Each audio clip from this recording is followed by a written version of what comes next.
प्यारे बच्चों नमस्कार, मैं हूं लवकुश मिश्रा और फिजिक्स मैथ लेक्चर में आपका स्वागत है। बच्चों आज के वीडियो लेक्चर में हम लोग अवतल दर्पण की फोकस दूरी सिद्ध करेंगे। यानी हमें ले आना है 1/f बराबर 1/v प्लस 1/u। तो सबसे पहले एक फिगर बनाएंगे, यहाँ पे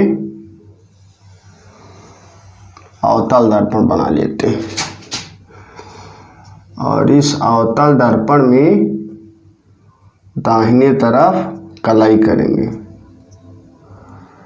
यहाँ पे हो जाएगा ध्रुव और यहाँ कहीं वक्रता केंद्र ध्रुव को मिला देंगे तो बन जाएगा मुख्य अक्ष। ये हो जाएगा मुख्य फोकस।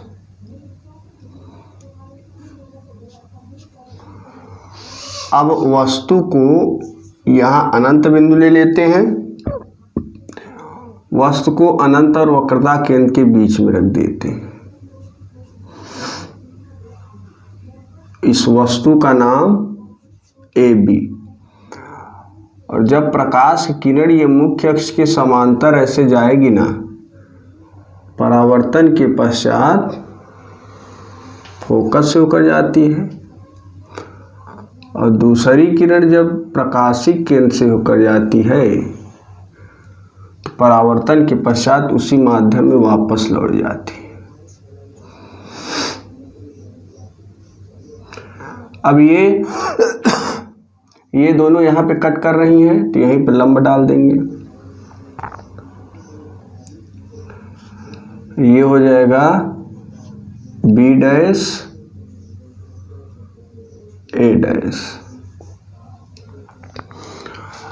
और एक बिंदु D यहाँ पे, यहीं पे हम लंब गिरा देते हैं। लंब गिराएंगे तो ये पॉइंट हो जाएगा N। ओके। और अब आप जानते हैं कि ध्रुव से वस्तु की दूरी को U से दर्ज करते हैं। सभी दूरियां ले लेते हैं। फिर ध्रुव से इस वक्रता केंद्र के बीच की दूरी को वक्रता त्रिज्या कहते हैं। तो इसे जो है प्रदर्शित करते हैं R से। यहाँ सबसे ऊपर लिख देते हैं। फिर ले लेते हैं ध्रुव से इस प्रतिबिंब के बीच की दूरी को V से।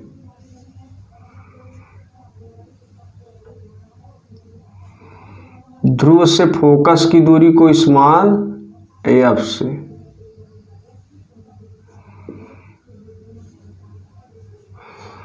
अब ये सभी वस्तु वक्रता केंद्र प्रतिबिंब फोकस सब देख रहे हैं बाईं ओर है। यानी आपतित किरण ऐसे जाती है इस तरीके से और आपतित किरण की विपरीत दिशा में, तो इनकी जो सभी दूरियां हैं ना वो माइनस में हो जाएंगी। इस तरीके से सभी दूरियों के आगे माइनस का चिन्ह लग जाएगा। यहाँ पर भी माइनस। ये त्रिज्या भी क्या हो जाएगी प्यारे बच्चों, माइनस।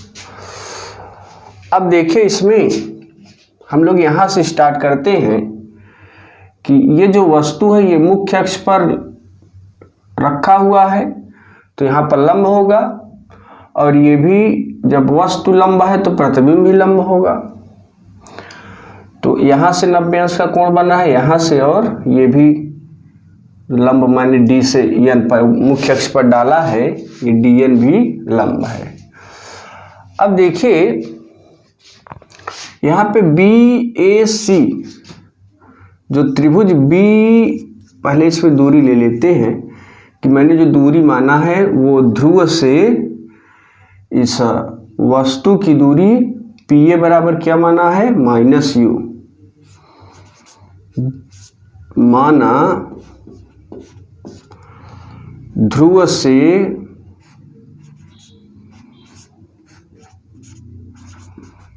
वस्तु की दूरी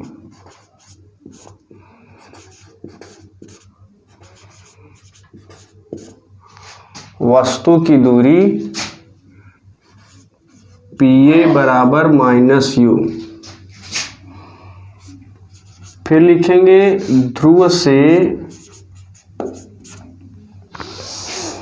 प्रतिबिंब की दूरी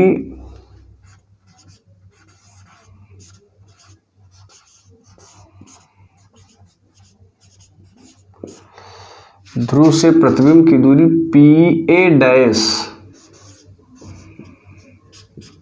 डैश बराबर -V। अगला लिखेंगे ध्रुव से वक्रता केंद्र की दूरी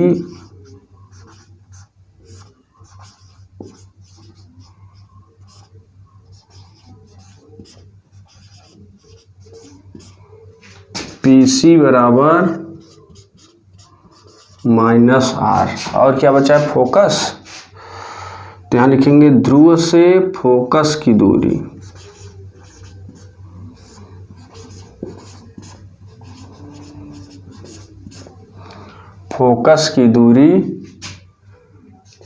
PF बराबर -f। अब हम इसमें प्यारे बच्चों त्रिभुज लेंगे और वो हमारा जो ट्राइंगल होगा इसमें वो ये होगा। यहाँ पर ये चीज थोड़ा चमक रहा है, इसको हम से घुमाएं।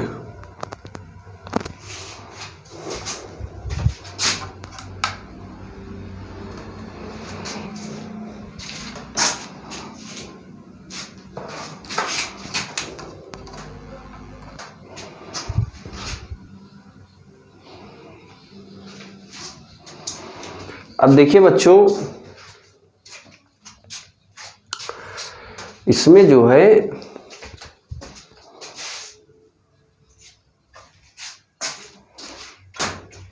यहां पर त्रिभुज लेते हैं BAC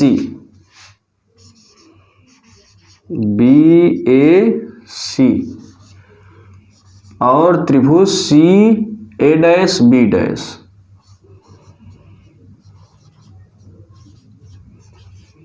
एक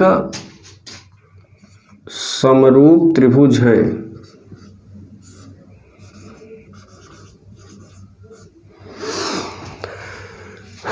यानी अगर ये दो त्रिभुज समरूप कैसे हो गए, आपने कक्षा 10 में पढ़ेंगे समरूपता का नियम। यानी जब दो त्रिभुज समरूप होते हैं तो उसके क्या गुण होते हैं। जैसे देखिए ये और ये समरूप का मतलब एक ही रूप का, एक ही आकृति का। तो जब ये दोनों त्रिभुज समरूप होते हैं तो इनकी संगत भुजाएं का अनुपात आपस में बराबर होता है। यानी AB के संगत PQ है, AB/PQ। BC के संगत QR, BC/QR। और AC के संगत PR। तो यहाँ पे जो BA के संगत है वो A'/B' है और AC के संगत CA'। तो और ये कर्ण नहीं लेंगे क्योंकि यहाँ पे इस त्रिभुज के कर्ण की जरूरत नहीं है। तो यहाँ लिखेंगे AB/A'/B'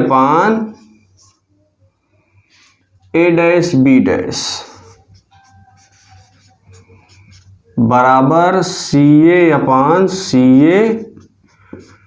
समीकरण 1। अब हम लोग ये वाला त्रिभुज लेते हैं, त्रिभुज DNF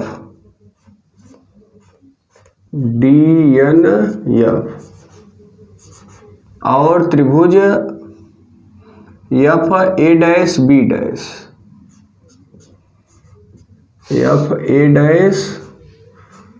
बी डैश भी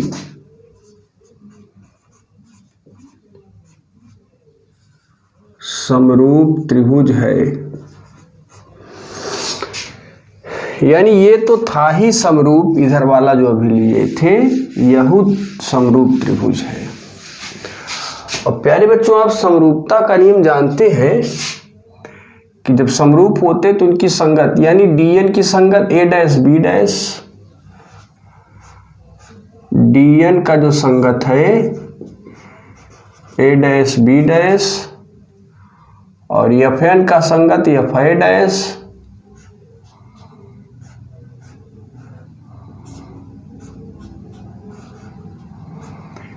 दूसरी चीज प्यारे बच्चों, ये जो AB है वो dn के बराबर है, तो जहां पर dn है उसे रख देंगे AB। ये जो किरण देख रहे हैं ना, ये मुख्य अक्ष के समांतर आती है BD किरण, तो जितनी ऊंचाई AB की है उतनी ऊंचाई dn की है, तो dn बराबर AB।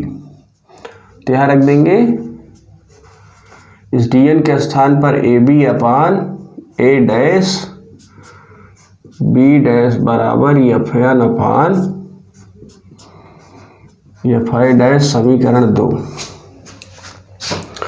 अब समीकरण 1 से और 2 से लेफ्ट हैंड साइड बराबर है। प्यारे बच्चों, गणित में आपने पढ़ा होगा कि x बराबर y है और x बराबर z, तो ये y बराबर z हो जाता है।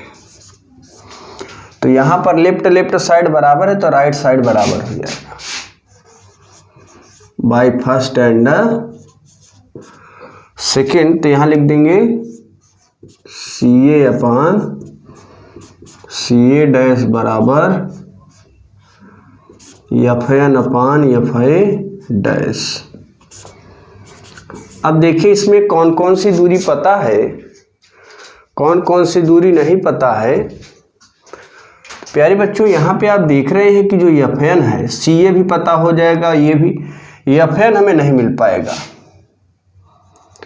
क्योंकि FN की कोई दूरी ही नहीं है।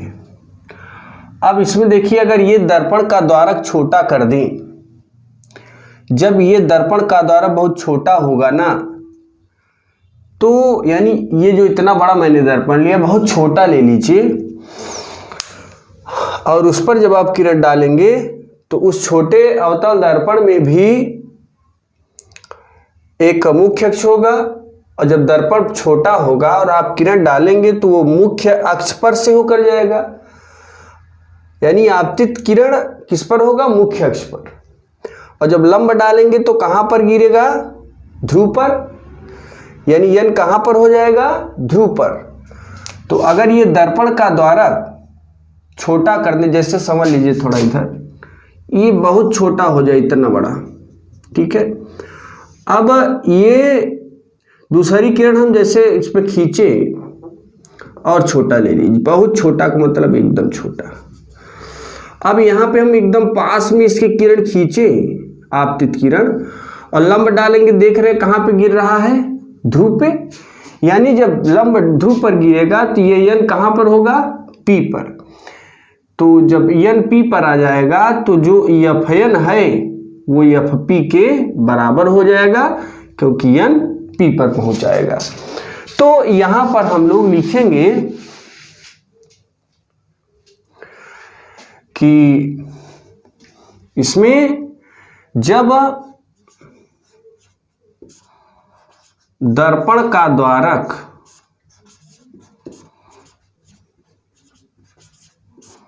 बहुत छोटा होगा,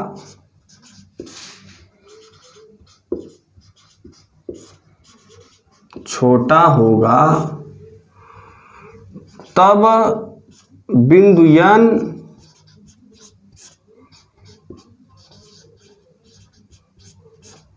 बिंदु P के बहुत नजदीक होगा।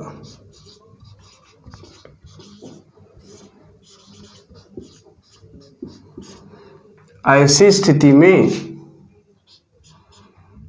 FN बराबर FP। तो यहाँ पे समीकरण 3 में जहाँ FN है वहाँ FP लिख दीजिए। यहां लिखेंगे समीकरण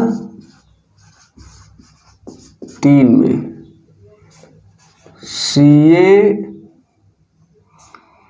अपान CA। चलो एक काम और कर लेते हैं, डबल काम यहाँ पे करेंगे।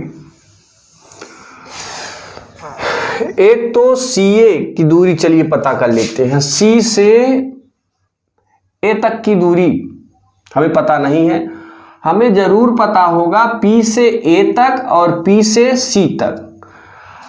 तो अगर हम PA में से देखिए, PA की दूरी क्या है -u, PC की दूरी -r, तो हम PA में से PC को घटाएंगे तो AC आ जाएगा। तो जहां पर ACA है या AC है वहां पे लिखेंगे PA माइनस PC। अब CA डैश देखिए, इसको भी घटाना पड़ेगा, ये CA डैश। तो CA डैश में आपको C से P तक तो पता ही है, C से P तक क्या है -r, A डैश से P तक क्या है -b। तो अगर PC में से PA डैश को घटा दें तो ये आ जाएगा। किस में घटाना है? PC में से PA डैश को घटाएंगे तो ये आ जाएगा PC माइनस PA डैश बराबर। अब यहां देखिए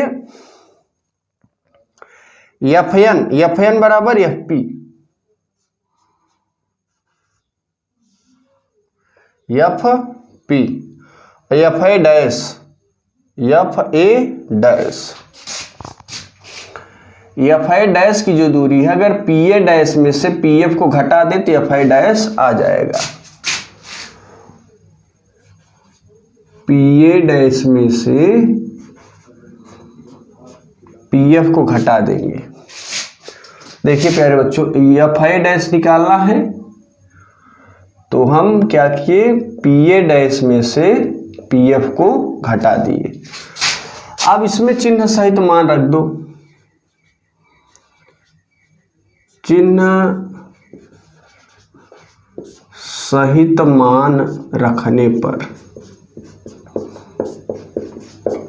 PA की वैल्यू क्या है, P से A तक -u, तो यहां लिख देंगे -u। PC -r, देखो P से C तक ये है ऊपर -r, नीचे भी -r लिखेंगे। PA dash -v, PF -f, PA dash -v, PF -f, PA dash -v। अब इसे सॉल्व कर लेते हैं। -u minus minus plus r, -r minus minus plus v, -f -v minus minus plus f। तिरिया गुणा कर दीजिए। -u plus r -v plus f -f minus r plus v। इसमें इसका गुणा माइनस माइनस प्लस, u में v का uv, इसका इसमें माइनस uf, इसका इसमें माइनस vr, इसका इसमें rf, इसका इसमें fr, इसका इसमें fv। अब देखिए rf ये rf है, ये fr लिखो चाहे rf, ये कैंसिल हो जाएगा। और एक काम करेंगे प्यारे बच्चों, आप जानते हैं कि यहाँ लिख देंगे, चूंकि r बराबर 2f पढ़े हैं तो ये जहाँ पे r है ना वहाँ पे 2f लिख देंगे। uf माइनस r के स्थान पे 2f, और ये हो जाएगा इसमें vr rf vr, तो यहाँ पे ये हो गया -fv। अब हमें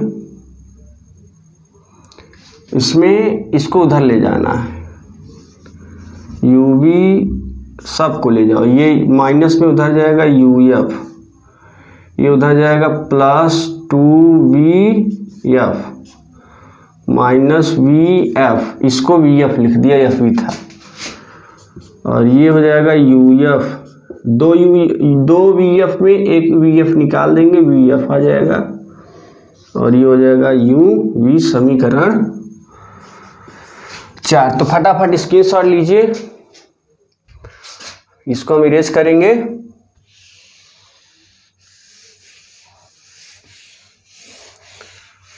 बहुत ही इजी है प्यारे बच्चों।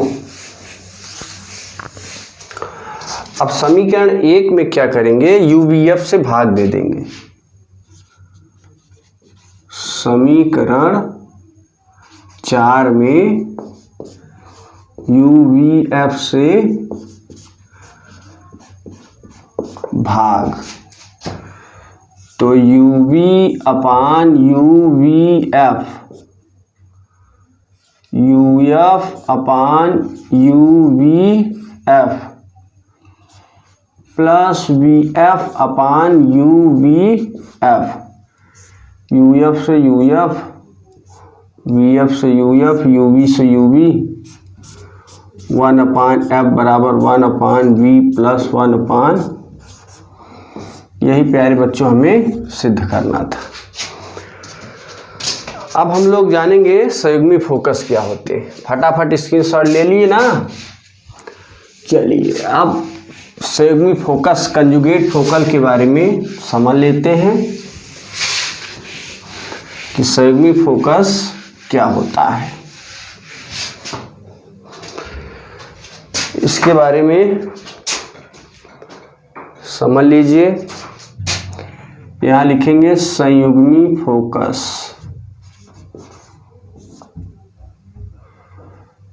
संयुग्मी फोकस, कंजुगेट फोकल।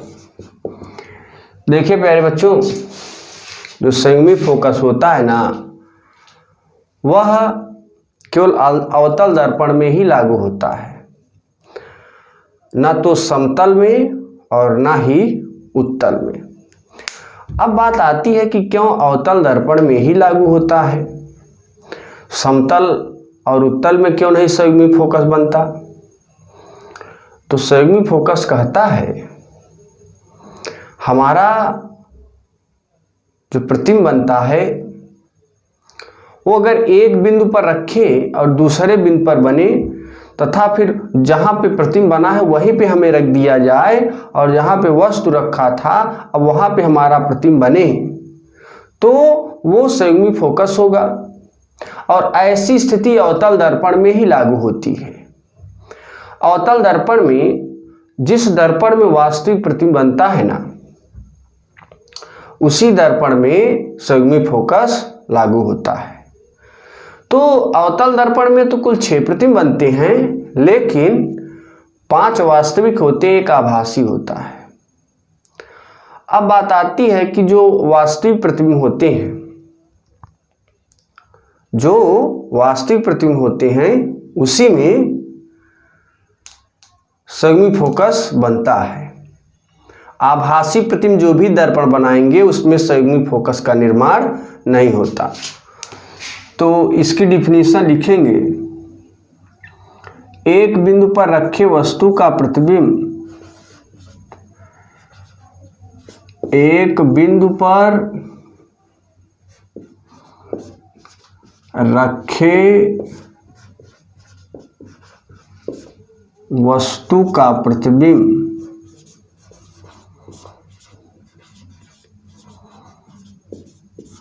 दूसरे बिंदु पर बने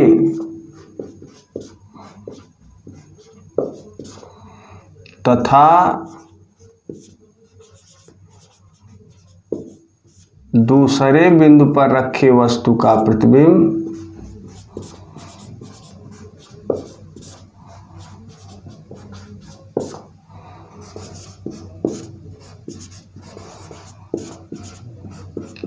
पहले बिंदु पर बने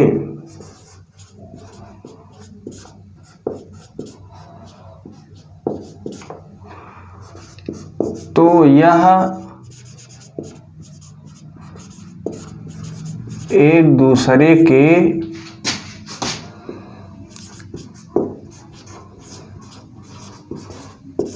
संयुग्मी फोकस कहलाते हैं।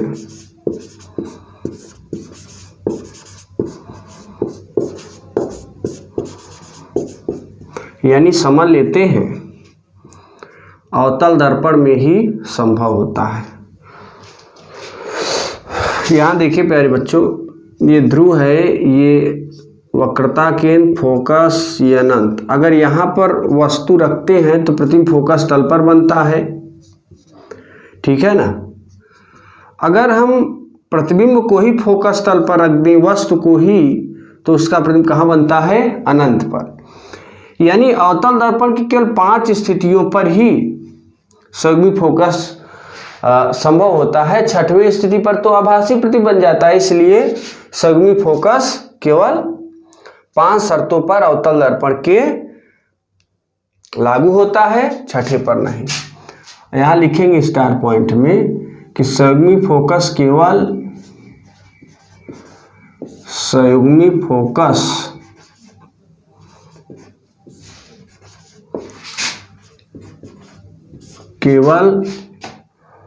अवतल दर्पण में ही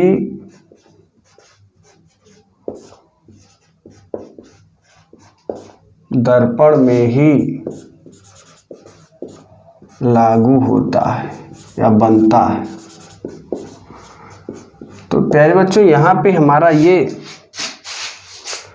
याद रखना ये पॉइंट कि अवतल दर्पण में संयुग्मी फोकस लागू होता है। यानी जिस दर्पण में प्रतिबिंब वास्तविक बनता है उसी दर्पण में संयुग्मी फोकस बनेगा, ना तो समतल में बनेगा ना तो उत्तल में, क्योंकि इन दोनों दर्पणों में आभासी प्रतिबिंब बनते हैं।